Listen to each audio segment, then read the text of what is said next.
¿Quién creó la mente? La mente fue una manifestación que proviene de la voluntad e intención creadora de la conciencia, para esta experiencia de separación con la fuente original. Fue creada y manifestada, y posteriormente se entró voluntariamente en la misma, aceptando el olvido del origen. De ahí deriva que lo infinito, conciencia, se encuentre confinado en lo finito, mente, o dicho de otro modo, que la mente envuelve la conciencia para esta experiencia. Lo inmanifestado es inmutable, simplemente es. Ahí está la conciencia, el concepto de unidad. Pero la conciencia es creadora, dispone de voluntad, una de sus principales cualidades, y de dicha voluntad e intención, aplicando la atención, se crea y se manifiesta. En una de sus sesiones creativas, se manifestó la mente. Esta es finita, es dual, depende de la energía para subsistir, no así la conciencia. Y de ahí nace la experiencia de separación, de una sesión creativa iniciada por 3 seres conciencias. En esta rama de la creación todo es mente, pero fuera de ella no lo es, de hecho, no hay mente. ¿Cuál es el propósito de la gran mente universal? La evolución de la materia. La evolución viene de dimensiones más altas a dimensiones más bajas. Al principio, en el nivel más alto, no hay nada más que mente pura.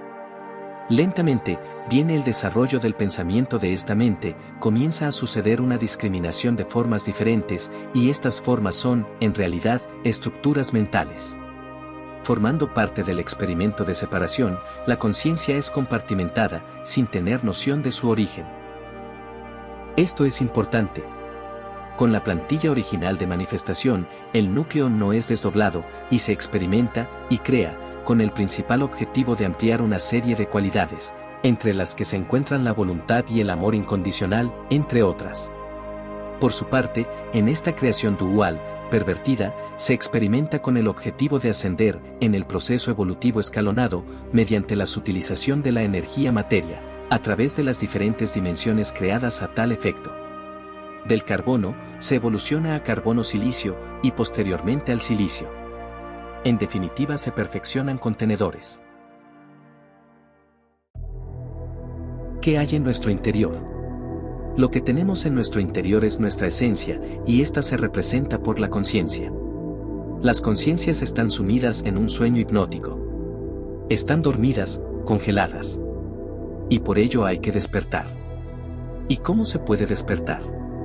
Teniendo en cuenta lo dicho anteriormente, de que hay 2 mentes unidas, y que una de ellas es movimiento, ruido, y la otra es quietud, silencio, solo hay una forma de despertar. Esto se consigue con silencio interior. No hay sustituto para el silencio interior. Lo que vas a conseguir con ello, es desplazar a la mente externa o implantada, y hacer presencia de tu mente interna, conciencia. Ese mirar a tu interior, es simplemente despertar tu conciencia.